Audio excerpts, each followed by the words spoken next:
പിന്നെ 4-5 മാസം കഴിഞ്ഞപ്പോൾ ഡോക്ടർ പറഞ്ഞു കിഡ്നി മാറ്റി വയ്ക്കാൻ നിങ്ങൾ ശ്രമിക്കണം. ഒരുപാട് ഡയാലിസിസ് ആകുമ്പോൾ ഗുരുതരാവസ്ഥയിലേക്ക് പോകും.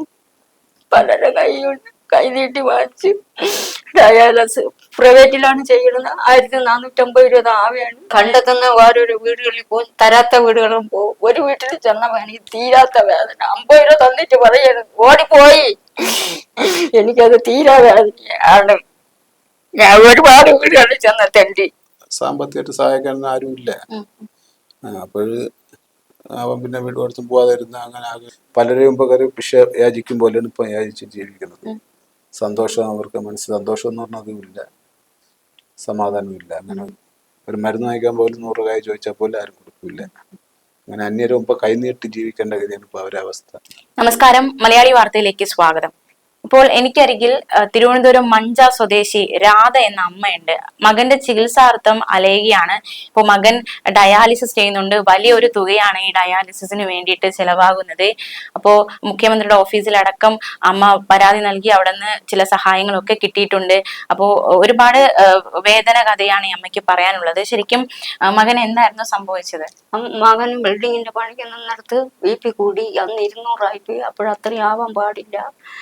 അവിടെ ഞങ്ങൾ വയ്യാതെ വീട്ടിൽ വന്ന് ഞാൻ കൊടുക്കം നെടുമങ്ങാട്ട് കൊണ്ടുവന്ന് ECG എടുത്ത് ബ്ലഡും പരിശോധിച്ചപ്പോൾ ഡോക്ടർ പറഞ്ഞു ഇവനെ മെഡിക്കൽ കോളേജിൽ കൊണ്ടുപോകണമെന്ന് പറഞ്ഞു. കൊടുക്കം പിറ്റേന്ന് മെഡിക്കൽ കോളേജിൽ കൊണ്ടുവന്ന് ഇത് രണ്ടും അവിടെയും ചെയ്തപ്പോൾ ഡോക്ടർ പറഞ്ഞു അവിടെ അഡ്മിറ്റ് ആക്കണമെന്ന് പറഞ്ഞു. 15 ദിവസം ഞാൻ അവിടെ മോനെ ഇട്ടുകൊണ്ട് കിടന്നു.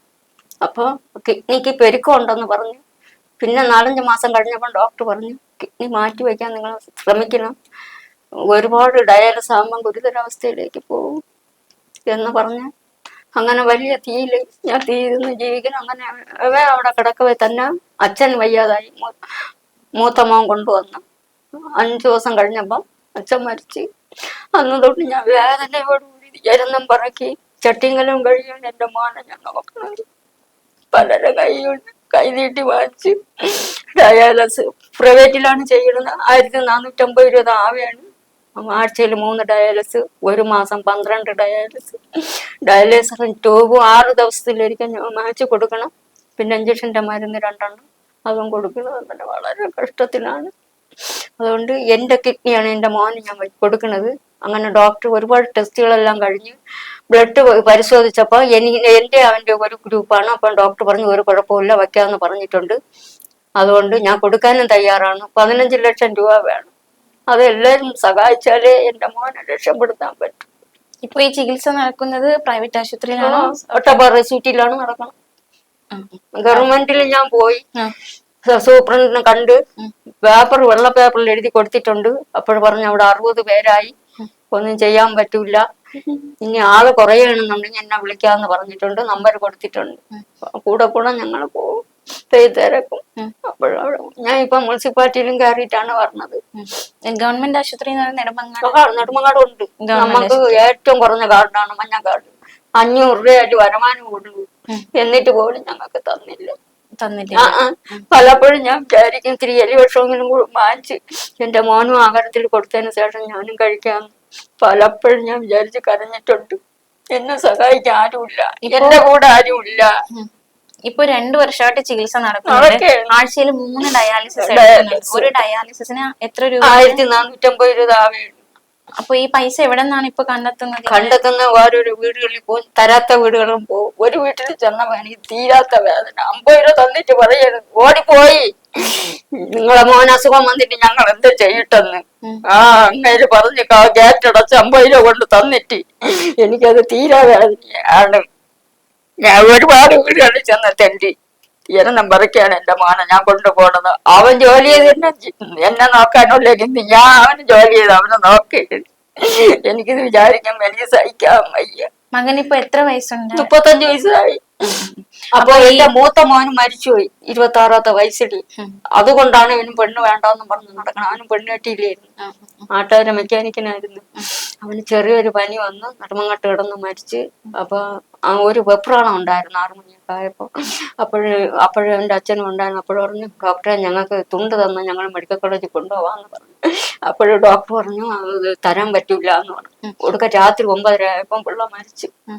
അപ്പോൾ പരവേശം വെപ്രാളം ആയപ്പോൾ ഡോക്ടർ കൊണ്ടുവന്ന് ഒരു ഇഞ്ചക്ഷൻ എടുത്ത് അതിൽ തന്നെ മരിച്ച് ശരീരം മൊത്തം അങ്ങ് വേർത്ത് ഒടുക്കം എൻ്റെ 2 മക്കളും വേറെ രോഗികളെ കൂട്ടിരിക്കുവാരും ആശുപത്രിയൊക്കെ അടിച്ചു പൊട്ടിച്ച് ഡോക്ടർമാരെയൊക്കെ പിടിച്ച് തള്ളി ബോഡി മെഡിക്കൽ കോളേജിൽ കൊണ്ടുപോയി പിറ്റേന്ന് പോസ്റ്റ്മോർട്ടം ചെയ്ത് 2 മക്കളെ പേരിൽ കേസെടുത്ത് 10 വർഷം ഞങ്ങൾ കേസ് പറഞ്ഞു.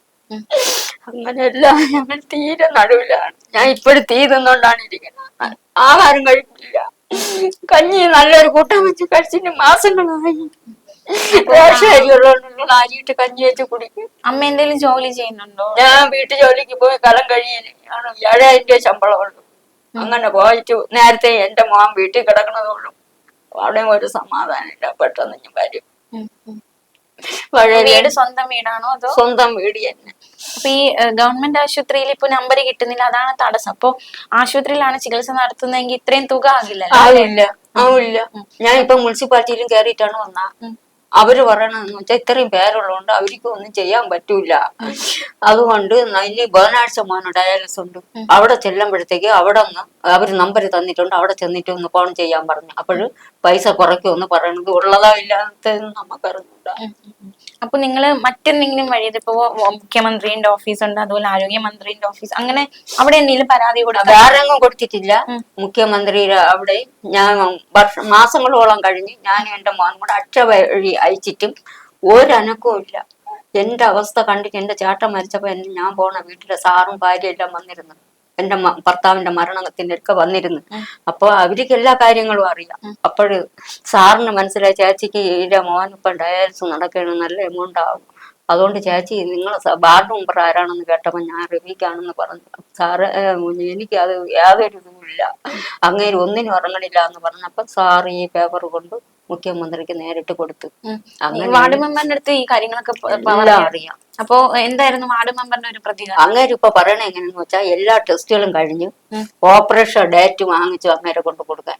ഓപ്പറേഷൻ ഡേറ്റ് വാങ്ങിക്കുമ്പോ വീടുകൾ തോറും മരുന്ന് പറിക്കുന്നു തരാം. അത് നടക്കുന്ന കേസാണ്. അത് നടക്കോ?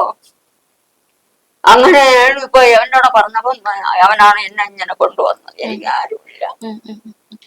മകന് മാത്രമേ ഇപ്പൊ ഉള്ളൂ. 2 മക്കളുണ്ട് എനിക്ക്. മൂത്ത പെണ്ണ് കെട്ടി ഒരു കൊച്ചുണ്ട്. ഇപ്പൊ ഈ പ്രൈവറ്റ് ആശുപത്രിയിലെ ഈ ഒരു ഓപ്പറേഷൻ ഡേറ്റ് ഫിക്സ് ആയിരുന്നു. ഓപ്പറേഷൻ ചെയ്യണം. ഇപ്പൊ ഇനി 2-3 ഡയാലിസും കൂടെ ഇത് ടെസ്റ്റ് കൂടെ ഉണ്ട്. നാളെ ഞാൻ മെഡിക്കൽ കോളേജിൽ പോവുകയാണ്. 2-3 ടെസ്റ്റ് ഉണ്ട്. അതെല്ലാം ഡേറ്റ് ഇതിൽ വെച്ചിട്ടുണ്ട്. അതിന് ഇനി ഡേറ്റ് ഇട്ട് വാങ്ങിക്കണം. ആ ടെസ്റ്റ് കഴിഞ്ഞിട്ടാണ് ഈ പ്രൈവറ്റ് ആശുപത്രിയിലെ എന്നാണ് ഓപ്പറേഷൻ എന്ന് തീരുമാനിക്കുന്നത് അല്ലേ? അപ്പൊ ഈ മുഖ്യമന്ത്രിയുടെ ഓഫീസിൽ എന്തോ പരാതി കൊടുത്തിട്ടുണ്ടെന്ന് പറഞ്ഞാലേ? അത് ഈ പേപ്പർ അയച്ച് അത് ഇതിനു മുമ്പ് 35,000 രൂപ തന്നിട്ടുണ്ട്. അത്രേ ഉള്ളൂ. അത് എത്ര ഒറ്റയടിക്കായിട്ട് കിട്ടിയതാണോ? ഒറ്റയടിക്ക് ബാങ്കിൽ വന്നേണ്. അത് എത്ര വർഷമായത് വന്നിട്ട്? വന്നിട്ട് ഒരു 2 മാസം ആയേ ഉള്ളൂ. അത് മകന്റെ ചികിത്സയ്ക്ക് ഡയാലിസിനൊക്കെ. അപ്പൊ ഇനി മറ്റെന്തെങ്കിലും ഇനി വീണ്ടും മുഖ്യമന്ത്രിയുടെ ഓഫീസിലേക്ക് പോകാൻ ആരെങ്കിലും ഉണ്ടെങ്കിലേ പറ്റുള്ളൂ. അല്ല ഞാൻ പോയെന്ന് പറഞ്ഞ യാതൊരു കാര്യവും ഇല്ല. പുള്ളിയൊന്നും വാങ്ങിക്കാൻ നിവർത്തിയില്ല എന്ന് പറഞ്ഞോണ്ട് ഞാൻ ആദ്യം ചെയ്തത്. അപ്പൊ യാതൊരു അനക്കവും ഇല്ലാതായപ്പോ എന്റെ കഷ്ടത കണ്ടുകൊണ്ട് ഞാൻ ജോലിക്ക് പോണ സാറ്, വീട്ടിലത്തെ സാറ് സെക്രട്ടേറിയറ്റിലാണ് അങ്ങേക്ക് ജോലി. അങ്ങേര് നേരിട്ട് കൊണ്ട് കൊടുത്തേണ് പേപ്പർ. അങ്ങനെയാണ് എനിക്കിപ്പൊ കിട്ടിയത്. അല്ലെങ്കിൽ കിട്ടൂല. നമ്മള് കൊടുത്തെന്ന് പറഞ്ഞ യാതൊരു ഇതുമില്ല. ഒരിടത്തും ഒരു വിലയില്ല. അപ്പൊ നമ്മളെ വാർഡ് മെമ്പറടുത്ത് ഞാൻ പറഞ്ഞു, പലപ്പോഴും ഞാൻ ചെന്ന് കരഞ്ഞു പറഞ്ഞെന്ന് വെച്ചാൽ പൊടിയടിച്ച് കിടക്കാണ് എന്റെ വീട്. നമുക്ക് മുനിസിപ്പാലിറ്റിയിൽ നിന്ന് തന്ന വീടാണ്. അപ്പം ഓപ്പറേഷൻ ചെയ്ത് കഴിഞ്ഞ് അവിടെ കൊണ്ടുവന്നാൽ ഈ പൊടിയിലൊന്നും അവനെ കിടത്തിക്കൂടാ. ജനലൊന്നും ഇട്ടിട്ടില്ല, ഗ്ലാസ് ഒന്നും ഇട്ടിട്ടില്ല. ഇതെല്ലാം ചെയ്താലേ അവനെ ഈ വീട്ടിൽ കൊണ്ടുവരും. 1 മാസം കഴിഞ്ഞ ഈ ഓപ്പറേഷൻ കഴിഞ്ഞ് വീട്ടിൽ കൊണ്ടുവരും. അങ്ങനെയൊക്കെയുള്ള കാര്യങ്ങളെല്ലാം ഉണ്ട്. അല്ല അവന് ഇൻഫെക്ഷൻ ഒന്നും വരാൻ പാടില്ല. അങ്ങനെയൊക്കെയുള്ള കാര്യങ്ങൾ എനിക്ക് ആകെ ഒരു ടെൻഷനാണ്. ആരെങ്കിലും ഇത് സഹായിച്ച നമുക്ക് ഈ അമ്മയുടെ വിഷമം നമുക്ക് മനസ്സിലാക്കാവുന്നതേ ഉള്ളൂ. അതായത് ഇപ്പോ മകന്റെ ഒരു അവസ്ഥ ഇപ്രകാരമാണ്. ചികിത്സയ്ക്ക് വേണ്ടി അമ്മ ഒരുപാട് അലയുന്നുണ്ട്. മാത്രമല്ല ഒരു സർക്കാർ തലത്തിൽ നിന്നൊരു ഒരു തീർച്ചയായിട്ടും ഒരു ഇടപെടൽ വേണ്ടി വരുന്ന ഒരു അവസ്ഥയിലാണ് അമ്മ ആയിരിക്കുന്നത്. അങ്ങനെ ഒരു ആവശ്യമാണ് അമ്മ മുന്നോട്ട് വെക്കുന്നത്. അധികാരികൾ ഇടപെട്ട് വേണ്ട രീതിയിലുള്ള ഒരു നടപടി സ്വീകരിക്കണമെന്നൊരു ആവശ്യമാണ് അമ്മ മുന്നോട്ട് വെക്കുന്നത്. അപ്പൊ എന്നാൽ രാധയെന്ന അമ്മ പറഞ്ഞത് മകന്റെ ചികിത്സാർത്ഥം അമ്മ ഒരുപാട് അലയുന്നുണ്ട്. അപ്പൊ അമ്മയുടെ വിഷമം നമ്മൾ കേട്ടതാണ്. ഇപ്പോ ഒരു ബന്ധു നമുക്കിപ്പം ചേരുന്നുണ്ട്. അപ്പോൾ ശരിക്കും എന്തായിരുന്നു ഈ രതീഷ് എന്ന് പറഞ്ഞ രാധ എന്ന് പറയുന്ന അമ്മയുടെ മകന് രതീഷിന് എന്താണ് ശരിക്കും സംഭവിച്ചതെന്ന് പറഞ്ഞു കഴിഞ്ഞാൽ ബിൽഡിങ്ങിന്റെ പണിയാണ് ചെയ്തുകൊണ്ടിരുന്നത്. ഈ വീട്ടിലൊക്കെ പോയി ബിൽഡിങ്ങിൻ്റെ പണിയൊക്കെ. പക്ഷേ ഇപ്പോൾ വരെ അവന് ശരീരം ക്ഷീണം കൊണ്ട് ഇതേപോലെ ആശുപത്രിയിലൊക്കെ നിൽക്കണ എപ്പിൽ ടക്കനെ വയ്യാതാവും, തളർന്നു പോകും. തളർന്നു വീഴുമ്പോൾ ടക്കനെ ആശുപത്രിയിൽ കൊണ്ടുപോകും. അവിടെ നേരെ മെഡിക്കൽ കോളേജിലേക്ക് വിടും. മെഡിക്കലിൽ കൊണ്ടുപോകുമ്പോൾ 4-5 ദിവസം അവിടെ കിടത്തി ഒരു ശകലം നോർമലാകുമ്പോൾ ക്ലിയർ ആകാകുമ്പോൾ വിടും. വിട്ട് വീട്ടിൽ വന്നാലും പിന്നെ സ്വന്തമായിട്ട് ജോലിക്ക് പോകാനും പറ്റൂല. പിന്നെ ആരെങ്കിലും കൂട്ടുകാരൊക്കെ ഉണ്ടായിരുന്നു, അവരൊക്കെ സാമ്പത്തികമായിട്ട് സഹായിക്കാനൊന്നും ആരുമില്ല. അപ്പോൾ അവൻ പിന്നെ വീട് കൊടുത്തും പോകാതെ ഇരുന്ന് അങ്ങനെ ആകെ പിന്നെ ഇരിക്കുമ്പം തന്നെ അവന് വെപ്രാളവും കാര്യങ്ങളൊക്കെ വന്ന് പിന്നെ ഇപ്പം ഇത് ആഴ്ചയിൽ ഇപ്പം 3 ഡയാലിസിസ് വരെയായി ചെയ്യണം. അതുകൊണ്ട് ഇപ്പം പലപ്പോഴും ഞാനും കൊണ്ടുപോകും. പിന്നെ ഡയാലിസിസ് ഇപ്പം ചെയ്തുകൊണ്ടിരിക്കുന്നത് വട്ടപ്പാറ സിറ്റിയിലാണ് ചെയ്തുകൊണ്ടിരിക്കുന്നത്. അപ്പോൾ ഒരു പ്രാവശ്യം പോയിട്ട് വരുമ്പോൾ തന്നെ 2500 ചിലവാണ്. ഒരു പ്രാവശ്യം പോയി വരും. ആട്ടോ വിളിച്ചാണ് കൊണ്ടുപോയി ചെയ്തിട്ട് കൊണ്ടുവന്നത് 3 മണിക്കൂർ. ഇപ്പോൾ അവൻ തീരെ ആവശ്യമായി എന്ന് വെച്ചാൽ ആദ്യം നല്ല പയറുപോലെ ഓടി കിടന്നത്. ഇപ്പോൾ പണിയൊന്നും ചെയ്യാൻ പറ്റില്ല. വന്ന് ഓടേ കണക്കിന് വീട്ടിൽ കിടപ്പ് തന്നെ ജോലി. അതുകൊണ്ട് എങ്ങനെയെങ്കിലും അവനൊരു എന്ന് വെച്ച് കഴിഞ്ഞാൽ അവരെ കൊണ്ട് ഒരു നിവർത്തിയില്ല. ആയ കാലത്തൊക്കെ അവരെല്ലാവരും സഹായിച്ചിട്ടുണ്ട്. ഇപ്പോൾ കൊച്ചുജനം മരിച്ച്, മൂത്തമ്മ മരിച്ചുപോയി, ഇപ്പോൾ കൊച്ചുജനം മരിച്ച്. ഇപ്പം ഈ അമ്മ ജീവിക്കണതേ അവന് വേണ്ടിയാണ്. എന്ന് വെച്ച് കഴിഞ്ഞാൽ അവർ നല്ല വീട്ടിൽ ജോലിക്ക് പോയാണ് ജീവിതം നോക്കുന്നത്. അപ്പോ ഇപ്പോ പരാതി ഇപ്പോ വാർഡ് മെമ്പറിന്റെ ശ്രദ്ധയിലേക്ക് ഈ പ്രശ്നം പറഞ്ഞപ്പോ വാർഡ് മെമ്പർ പറയണെന്ന് പറഞ്ഞു കഴിഞ്ഞാൽ അവര് പറഞ്ഞെന്ന് പറഞ്ഞു കഴിഞ്ഞാൽ ഓപ്പറേഷൻ ദിവസം അത് അവിടെ അഡ്മിറ്റ് ആക്കിയിട്ട് അവരെ വിളിക്കാനാണ് പറഞ്ഞത്. ആ സമയത്ത് വിളിച്ചു കഴിഞ്ഞാൽ പൈസ സെറ്റ് ആവാതെ അവരെങ്ങനെ അത് ഇപ്പൊ പ്രൈവറ്റ് ആശുപത്രിയിലല്ലേ ചികിത്സ? സർക്കാർ ആശുപത്രിയിലെ ലിസ്റ്റിൽ ആളായിപ്പോയെന്ന്. എല്ലാം കംപ്ലീറ്റും ആളായിപ്പോയി. ഇപ്പൊ സീറ്റില്ല, അതുകൊണ്ട് പുറത്തു പോയി ചെയ്യാനാണെന്ന്. ഇനി ലിസ്റ്റ് വരുമ്പോ നോക്കാമെന്ന്. അതുവരെ പയ്യൻ ജീവിച്ചിരിക്കുമെന്ന് തന്നെ ദൈവത്തിന്റെ ഒരു കാരണം അറിയാൻ പറ്റുള്ളൂ. എന്ന് വെച്ച് കഴിഞ്ഞാൽ തീരെ ആവശ്യമായി. ഇപ്പം നല്ല വെളുത്ത ചെറുക്കനായിരുന്നു, ഇപ്പം കറുകറായി. ഇപ്പൊ ഒന്നിനും ഒരു ഇതുമില്ല. ആഹാരവും നേരെ കഴിക്കാൻ പറ്റുന്നില്ല. അങ്ങനെ ഒരു വെപ്രാളം. ടക്കനെ ഇരിക്കണ ഇരിപ്പിൽ തന്നെ കൊണ്ട് ഷുഗറൊക്കെ കുറയും. ടക്കനെ മാറും. അല്ലാത്ത മൂഡേറ്റായിട്ട് ഇങ്ങനെ ഇരിക്കുന്ന ഒരു പരുവമാണ് ഇപ്പോൾ. ഇപ്പൊ അമ്മ കിഡ്നി കൊടുക്കാന്ന് പറഞ്ഞിട്ടുണ്ട്. പക്ഷെ ആ ഒരു ഓപ്പറേഷൻ അവർക്ക് ഒരു നിവർത്തിയില്ല. എല്ലാരും മുമ്പ് ചെന്ന് കൈനീട്ടി. ആരും അവരെ ഇഷ്ടംപോലെ കൈനീട്ടി വാങ്ങിച്ചവര് തന്നെ അവരിപ്പം കൈമലത്തി കാണിക്കും. കണ്ടാൽ പോലും മിണ്ടൂല. അപ്പൊ ഈ സർക്കാർ തലത്തിൽ ഇപ്പൊ മുഖ്യമന്ത്രിയുടെ ഓഫീസിലടക്കം പരാതി കൊടുത്തു എന്ന് പറയുന്നുണ്ട്. അപ്പൊ അവിടെ നിന്നുള്ളൊരു മറുപടി എന്തായിരുന്നു? അത് ഇവർ കൊടുത്തെന്ന് എൻ്റെ പറഞ്ഞത് ഇപ്പോഴാണ് ഞാൻ കേട്ടത്. ഇങ്ങനെ കൊടുത്തിട്ടുണ്ട്, മന്ത്രി കൊടുത്തിട്ടുണ്ട്, റിപ്പോർട്ടൊന്നും കിട്ടിയിട്ടില്ല എന്ന് പറയണം. ഒരു മറുപടി ഒന്നും ഇല്ലെന്ന് പറയണം. എന്തെങ്കിലും അവരെങ്കിലും എന്തെങ്കിലും ചെയ്തു കഴിഞ്ഞാൽ പാവ അവർക്ക് ആ മകനെ കൊണ്ട് ഒരു താങ്ങുള്ള കല്യാണം ഒന്നും കഴിച്ചിട്ടില്ല. കൊച്ചു പയ്യനാണ്. പിന്നെ ആ മകൻ സുഖമായി വന്നു കഴിഞ്ഞാൽ അമ്മ നോക്കാൻ വേണ്ടെന്നുള്ള ഒരു വിശ്വാസമുണ്ട്. അതേ ഉള്ളു. അമ്മയ്ക്ക് അവനും എന്ന് വെച്ച് കഴിഞ്ഞാൽ മൂത്തൊരു പയ്യുണ്ട്. അവൻ വിവാഹം കഴിഞ്ഞ് അവൻ ചെറിയ വർഷാപ്പുഴത്തെയാണ്. അപ്പൊ അവനും വയ്യ, സുഖമില്ല. ഈ പ്രൈവറ്റ് ഹോസ്പിറ്റലിൽ ഒരുപാട് പൈസ ആവുന്നില്ലേ ഈ ഡയാലിസിസിന്? ഒരുപാട് പൈസ. ഈ ഡയാലിസിസ് അപ്പൊ സർക്കാർ ആശുപത്രി നടത്തൂലായിരുന്നോ? സർക്കാർ ആശുപത്രിയിൽ ലിസ്റ്റിൽ ആളായിപ്പോയെന്ന്. അങ്ങനെ ഇത്ര വരെ എടുക്കുള്ളൂ, അതിൽ ആളായിപ്പോയെന്ന് വെച്ച് കഴിഞ്ഞാൽ അതിൽ ആളായിപ്പോ ഇവരെയൊക്കെ നോക്കണം എന്നുണ്ടെങ്കിൽ ഫസ്റ്റ് ഒക്കെ എടുക്കേണ്ട ഇവരെയാണ്. എന്ന് വെച്ച് കഴിഞ്ഞാൽ കാർഡാണ്. പിന്നെന്ന് പറഞ്ഞു കഴിഞ്ഞാൽ ഇവര് പുറത്ത് പോയി ജോലി ചെയ്തോണ്ട് വന്നാല്, പുറത്ത് പോയി ഒരു 10-350 രൂപയ്ക്ക് ജോലി ചെയ്തോണ്ട് വന്നാൽ മാത്രമേ വണ്ടിക്കൂലിയും പറ്റും. ആ പൈസക്കാണ് അന്നം വീട്ടിൽ വ്യാപിക്കാനുള്ളത്. പിന്നെ ഒരു വയസ്സായ അമ്മയുണ്ട് അവരെ കൂടെ. അവരെ കാര്യവും നോക്കണം. ഇവര് 4 മണിക്ക് മുമ്പേ കഴിച്ച് ഇതെല്ലാം സെറ്റ് ചെയ്ത് വെച്ചെടുത്തിട്ടാണ് ജോലിക്ക് പോകാൻ. ജോലി കിട്ടുന്ന തുച്ഛമായ തുകയാണ് അത് മകന്റെ ചികിത്സയ്ക്ക് വേണ്ടി ചെലവാകുന്ന അവസ്ഥയാണ്. അതാണ് വെച്ച് കഴിഞ്ഞാൽ പലരെയും ഭിക്ഷ യാചിക്കും പോലെയാണ് ഇപ്പൊ യാചിച്ച് ജീവിക്കുന്നത്. സന്തോഷം അവർക്ക് സന്തോഷം എന്ന് പറഞ്ഞാൽ അതുമില്ല, സമാധാനമില്ല. അങ്ങനെ ഒരു ഇത്. ആ മോനെ എങ്ങനെയെങ്കിലും രക്ഷപ്പെടുത്തണം. അതിനാണ് അവരെ കിഡ്നി കൊടുക്കുന്നത്. അപ്പൊ കൊടുത്താലും മോനെ രക്ഷിക്കണം എന്നുള്ള ഒരു ചിന്ത. അതാണ്. അപ്പോ ഇപ്പൊ പ്രൈവറ്റ് ആശുപത്രിയിൽ ഓപ്പറേഷൻ നടത്താന്ന് പറഞ്ഞു എങ്കിൽ പോലും അത് ഒരു എത്ര ലക്ഷത്തോളം രൂപയാകുന്നുണ്ട് അല്ലെ? എത്ര ലക്ഷമാണ് അത്? 17 ലക്ഷം എത്ര ആവും പറയാം. ഒന്നുകിൽ ആ ഒരു പൈസക്കുള്ള ഒരു സഹായം, അല്ലെങ്കിൽ സർക്കാർ ആശുപത്രിയിലാകുമ്പോ ഇത്രയും പൈസ ആകില്ലല്ലോ അല്ലെ? സർക്കാർ ആശുപത്രിയിലാകുമ്പോ വലിയ പൈസ ആവൂല.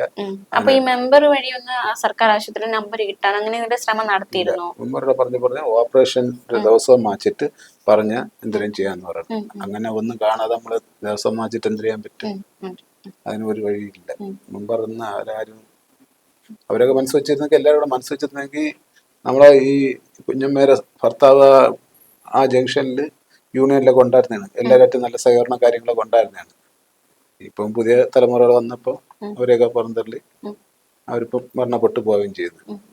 ഇപ്പൊ അവരൊന്നും ആർക്കും അറിഞ്ഞും കൂടെ ആരുടെ പറഞ്ഞ പുതിയ തലമുറ വന്നപ്പോൾ ഇപ്പൊ അവരാരും ഗവനിക്കുന്നില്ല.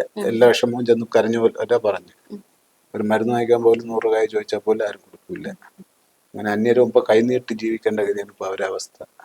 അപ്പോ എന്തെങ്കിലും നീക്കം നിങ്ങൾ നടത്തുന്നുണ്ട്? ഒരു മാർഗം നിങ്ങളുടെ മുന്നിൽ ഒരു മാർഗം അവർക്ക് ഇപ്പൊ ചിന്തിച്ചതിനൊക്കെ ഒരു എല്ലാ വഴിയും അടഞ്ഞു. ഡയാലിസിസ് ചെയ്ത് എല്ലാ വഴിയും അടഞ്ഞു. പയ്യനും തീരെ അവശയിൽപ്പെട്ട് ഇനി എത്രയും വേഗം ഇവന് ഡോക്ടർ പറഞ്ഞിരിക്കാന്ന് വെച്ച് കഴിഞ്ഞാൽ കിഡ്നി മാറ്റി വെക്കണമെന്നാണ് പറഞ്ഞിരിക്കുന്നത്. അതായത് ഇപ്പൊ ഇവിടുത്തെ അവസ്ഥ കിഡ്നി മാറ്റി വെക്കാൻ ആളുണ്ട് അല്ലെ, കിഡ്നി നൽകാൻ ആളുണ്ട്. അപ്പൊ അതെല്ലാം പക്ഷെ ഒരു ചികിത്സയ്ക്ക് ആവശ്യമുള്ള പണം കണ്ടെത്തുക എന്നതാണ് ഏറ്റവും വലിയ വെല്ലുവിളിയായിട്ട് നിൽക്കുന്നത്. അപ്പോ എന്തായാലും സർക്കാരിന്റെ ഭാഗത്തു നിന്നോ അല്ലെങ്കിൽ മറ്റ് ഉന്നത അല്ലെ അധികാരികളുടെ ഭാഗത്തു നിന്ന് എന്തെങ്കിലും ഒരു കരുണ ഇവർ പ്രതീക്ഷിക്കുന്നുണ്ട്. അതാണ് ഇവരുടെ ആവശ്യം. അപ്പൊ എന്തായാലും നടപടികൾ ഉണ്ടാകട്ടെ. അതാണ് എന്ന് വെച്ച് കഴിഞ്ഞാല് എത്രയും ചെയ്ത സ്വർഗത്തിലെ ദൈവത്തിനോട് പുണ്യം ചെയ്യുന്ന വെച്ച് കഴിഞ്ഞാൽ അവരുടെ വീടിന്റെ അവസ്ഥ, അവിടെ അന്നത്തിന്റെ അന്നത്തുള്ള അന്നം കഴിക്കാനുള്ള ഒരു നിവൃത്തി പോലും അവർക്ക് ഇല്ലാത്തൊരു അവസ്ഥയാണ്.